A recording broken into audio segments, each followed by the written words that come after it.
মিনের অশেষ রহমতে আপনারা সবাই ভালো আছেন। প্রিয় দর্শক, আজকের ভিডিওতে খুবই গুরুত্বপূর্ণ এবং শক্তিশালী সহজ 6টি দোয়া এবং আমল সম্পর্কে আপনাদেরকে জানিয়ে দিব ইনশাআল্লাহ। যে আমল করলে আসমানের সকল দরজা খুলে যাবে, ফলে বিনা বাধায় আল্লাহ তাআলার দরবারে দোয়া কবুল হবে। যে আমলের বিনিময়ে 40 লক্ষ নেকি লাভ হবে। যে দোয়া পড়লে বিপদ মুসিবত থেকে মুক্তি পাবেন, দুশ্চিন্তা পেরেশানি দূর হয়ে যাবে, অভাব অনটন থেকে মুক্তি পাবেন। তারপরে প্রিয় দর্শক, আজকের ভিডিওতে এমন একটি দোয়া রয়েছে যার বিনিময়ে 10 লক্ষ নেকি লাভ হবে এবং 10 লক্ষ গুনাহ মাফ হবে, মনের আশা পূর্ণ হবে, দোয়া কবুল হবে। এছাড়াও এই ভিডিওতে রয়েছে সহজ একটি জিকিরের আলোচনা যার বিনিময়ে 1000 গুনাহ মাফ হবে, 1000 নেকি লাভ হবে। সুবহানাল্লাহ, আল্লাহু আকবার। প্রিয় দর্শক, এমন আরো অনেক ফজিলত ও উপকারিতা রয়েছে আজকের আমলগুলোতে। তাই আমি আশা করি যারা আমলকে ভালোবাসেন, যাদের মনের আশা আকাঙ্ক্ষা সহজে আমল করে বেশি বেশি পরিমাণে নেকি অর্জন করা, আল্লাহর সন্তুষ্টি অর্জন করা, তারা অবশ্যই সম্পূর্ণ ভিডিওটি না টেনে দেখার জন্য অনুরোধ রইল। দর্শক, এমন অনেক ছোট ছোট দোয়া ও আমল রয়েছে যেগুলো আপনি খুব সহজে আমল করে অসংখ্য পরিমাণে নেকি ও পুরস্কার লাভ করতে পারেন। এজন্য সবার উচিত সময় ও সুযোগ বুঝে এই আমলগুলো করতে অভ্যস্ত হওয়া। আর নিয়মিত আমল আল্লাহ তাআলার কাছে খুবই প্রিয়, যদিও তা পরিমাণে কম হয়। তাহলে প্রিয় দর্শক, চলুন কোনো কথা না বাড়িয়ে মূল আলোচনা শুরু করা যাক। প্রিয় দর্শক, আজকের মূল আলোচনা হলো 6টি গুরুত্বপূর্ণ শক্তিশালী দোয়া ও আমল। তার মধ্যে সর্বপ্রথম নম্বর আমলটি হচ্ছে দুশ্চিন্তা পেরেশানি থেকে মুক্তির দোয়া।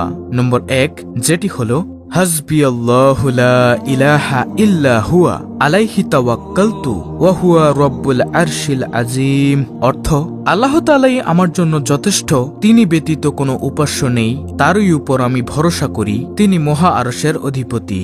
এটি হচ্ছে দুশ্চিন্তা পেরেশানি থেকে মুক্তির দোয়া। এই দোয়ার ফজিলত প্রসঙ্গে হাদিসে রয়েছে, হযরত আবু দারদা রাদিয়াল্লাহু তাআলা আনহু থেকে বর্ণিত আছে, যে ব্যক্তি দুশ্চিন্তা ও পেরেশানির সময় এই দোয়াটি সকাল সন্ধ্যায় 7 বার পাঠ করবে, আল্লাহ তাআলা ওই ব্যক্তিকে দুনিয়া ও পরকালের সকল দুশ্চিন্তা পেরেশানি থেকে হেফাজত করবেন। এই হাদিসটি রয়েছে আবু দাউদ শরীফে।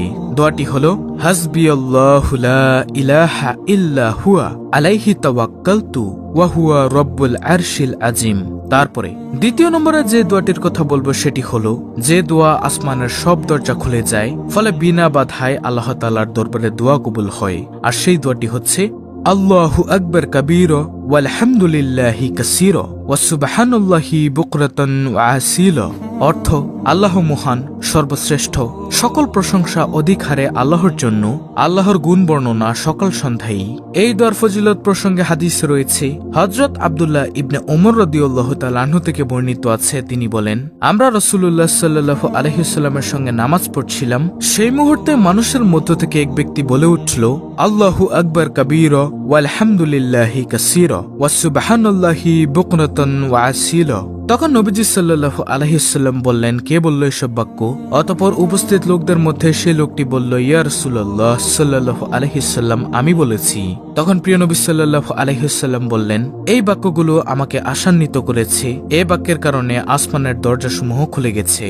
হযরত আব্দুল্লাহ ইবনে ওমর রাদিয়াল্লাহু তাআলা আনহু বর্ণনা করেন, রাসূলের কণ্ঠে এরূপ কথা শোনার পর থেকে আমি কখনো এই বাক্যগুলো বলতে ছাড়িনি। মুসনাদ আহমদ শরীফের হাদিস, তাবরানী শরীফের হাদিস, মুসলিম শরীফের হাদিস। তাহলে গেল দ্বিতীয় নম্বর আমল। তৃতীয় নম্বর আমলটি হলো 10 লক্ষ নেকি লাভের দোয়া। আর সেই দোয়াটি হলো লা ইলাহা ইল্লাল্লাহু ওয়াহদাহু লা শারীকা লাহু লাহুল মুলকু ওয়া লাহুল হামদু ইউহয়ি ওয়া ইমীতু বিয়াদিহিল খায়র ওয়া হুয়া আলা কুল্লি শাইইন কাদির। দোয়াটির অর্থ হচ্ছে, আল্লাহ ছাড়া কোনো মাবুদ নেই, তিনি একক, তার কোনো শরীক নেই, তার জন্যই বাদশাহী ও রাজত্ব এবং তার জন্যই সমস্ত প্রশংসা। তিনি জীবন দেন, মৃত্যু দেন, তিনি জীবিত আছেন, মারা যাবেন না কখনোই। সমস্ত কল্যাণ তার নিয়ন্ত্রণে এবং তিনি সমস্ত জিনিসের উপর ক্ষমতাবান। আল্লাহু আকবার। দর্শক, এই দোয়ার ফজিলত প্রসঙ্গে হাদিসে রয়েছে, হযরত উমর রাদিয়াল্লাহু তাআলা আনহু বর্ণনা করেন, যে ব্যক্তি বাজার দিয়ে যাওয়ার সময় অথবা বাজারে গিয়ে এই দোয়াটি পাঠ করবে, সে ব্যক্তির আমলনামায় 10 লক্ষ নেকি লেখা হবে এবং তার আমলনামা থেকে 10 লক্ষ গুনাহ মুছে ফেলা হবে। সুবহানাল্লাহ। তিরমিজি শরীফের হাদিস। আর সেই দোয়াটি হলো লা ইলাহা ইল্লাল্লাহু ওয়াহদাহু লা শারীকা লাহু লাহুল মুলকু ওয়া লাহুল হামদু ইউহয়ি ওয়া ইমীতু বিয়াদিহিল খাইর ওয়া হুয়া আলা কুল্লি শাইইন কাদির। তারপরে চতুর্থ নম্বরে হলো অনবরত ও অসংখ্য পরিমাণে নেকি লাভের ওজিফা, আর সেই দোয়াটি হলো সুবহানাল্লাহি ওয়া বিহামদিহি আদাদা খালকিহি ওয়া রিদা নাফসিহি ওয়া জিনাতা আরশিহি ওয়া মিদাদা কালিমাতিহি। দোয়াটির অর্থ হচ্ছে, আমি আল্লাহ তাআলার পবিত্রতা ও প্রশংসা বর্ণনা করছি, তার সৃষ্টির সংখ্যা পরিমাণ, তার মর্জি অনুযায়ী, তার আরশের ওজন পরিমাণ এবং তার কালামের কালির পরিমাণ। এই ওজিফা প্রসঙ্গে হাদিসে রয়েছে, হযরত জুয়াইরিয়া রাদিয়াল্লাহু তাআলা আনহা বর্ণনা করেন, একদিন আল্লাহর নবী সাল্লাল্লাহু আলাইহি ওয়াসাল্লাম ফজরের সময় আমার ঘর থেকে বের হয়ে গেলেন। তখন আমি জায়নামাজে ছিলাম। তিনি চাস্তের সময় আমার ঘরে ফিরে এলেন। তখন আমি জায়নামাজে ছিলাম। তিনি আমাকে জিজ্ঞাসা করলেন, ও জুয়াইরিয়া, আমি যাওয়ার পর থেকে এ পর্যন্ত এভাবেই ওজিফা আদায়ে মশগুল ছিলে? আমি বললাম, হ্যাঁ। তিনি আমাকে বললেন, আমি তোমার পরে 4টি বাক্য 3 বার বলেছি। যদি এগুলো ওজন করা হয় তবে তোমার কৃত সমস্ত ওজিফার চেয়ে এগুলোই বেশি ভারী হবে। মুসলিম শরীফের হাদিস, তিরমিজি শরীফের হাদিস, ইবনে মাজাহ শরীফের হাদিস, নাসাই শরীফের হাদিস, সহিহ আবু দাউদ শরীফের হাদিস। আর প্রিয় দর্শক, সেই দোয়াটি হলো সুবহানাল্লাহি ওয়া বিহামদিহি আদাদা খালকিহি ওয়া রিজা নাফসিহি ওয়া জিনাতা আরশিহি ওয়া মিদাদা কালিমাতিহি। তারপরে 5ম নম্বরে হলো 70টি বড় বিপদ থেকে মুক্তির দোয়া। সেই দোয়াটি হলো লা হাওলা ওয়ালা কুওয়াতা ইল্লা বিল্লাহি ওয়ালা মালজাআ ওয়ালা মানজাআ মিনাল্লাহি ইল্লাহ ইলাইহি। হযরত আবু নাঈম ও ইবনে আবি শায়বা রাহমাতুল্লাহি হতে বর্ণিত আছে, তারা বলেন, যে ব্যক্তি এই দোয়াটি একবার পাঠ করবে, 100 বার নয়, মাত্র একবার পাঠ করবে, আল্লাহ তাআলা তার 70টি বড় বিপদ দূর করে দিবেন। আর সর্বনিম্ন বিপদ হলো দরিদ্রতা, আর অন্য বিপদগুলো এর চেয়েও অনেক বড় বড়। সুবহানাল্লাহ। যে ব্যক্তি এই দোয়ার আমল করবে, আল্লাহ তাআলা তার এসব বিপদ আপদ দূর করে দিবেন। সুবহানাল্লাহ। দোয়াটি আমি আবার বলছি, লা হাওলা ওয়ালা কুওয়াতা ইল্লা বিল্লাহি ওয়ালা মালজাআ ওয়ালা মানজাআ মিনাল্লাহি ইল্লাহ ইলাইহি। তারপরে সর্বশেষ 6ষ্ঠ নম্বর আমলটি হলো 1000 নেকি লাভ ও 1000 গুনাহ মাফের জিকির। হযরত সাদ ইবনে আবি ওয়াক্কাস রাদিয়াল্লাহু তাআলা আনহু বর্ণনা করেন, রাসূলুল্লাহ সাল্লাল্লাহু আলাইহি ওয়াসাল্লাম তার সঙ্গে উপস্থিত সাহাবাগণকে বললেন, তোমাদের মধ্যে কেউ দৈনিক 1000 নেকি অর্জন করতে সক্ষম কি?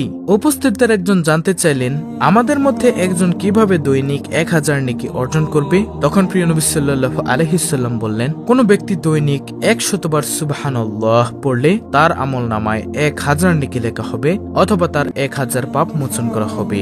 সুবহানাল্লাহ। মুসলিম শরীফের হাদিস, মিশকাত শরীফের হাদিস। শুধুমাত্র ছোট্ট একটি জিকির সুবহানাল্লাহ, চলতে ফিরতে উঠতে বসতে কাজকর্মের ফাঁকে ফাঁকেও এই আমলটি করতে পারেন। মাত্র 100 বার পড়ুন সুবহানাল্লাহ। তাহলে প্রিয় দর্শক, এই হলো আজকের শ্রেষ্ঠ 6টি আমল। নিয়ম অনুযায়ী এগুলো আপনি করলে অসংখ্য সওয়াব অর্জন করতে পারবেন ইনশাআল্লাহ। তো এই ছিল আমাদের আজকের ভিডিও, অত্যন্ত গুরুত্বপূর্ণ একটি ভিডিও। ভিডিওটি ভালো লাগলে অবশ্যই চ্যানেলটিকে সাবস্ক্রাইব করে পাশে থাকা বেল বাটন অল বাজিয়ে দিবেন। ভিডিওটিতে একটি লাইক দিবেন এবং কমেন্টে আমিন লিখবেন, এবং অন্য মুসলিম ভাই বোনদের কাছে ভিডিওটি শেয়ার করে দিবেন, যেন তারাও দেখে শিখে এই আমলগুলো করতে পারে। এর ফলে আপনিও সওয়াবের ভাগীদার হতে পারবেন। আল্লাহ রাব্বুল আলামিন আমাদের সকলকে উপরোক্ত শ্রেষ্ঠ 6টি আমল নিয়মিত করার তৌফিক দান করুন।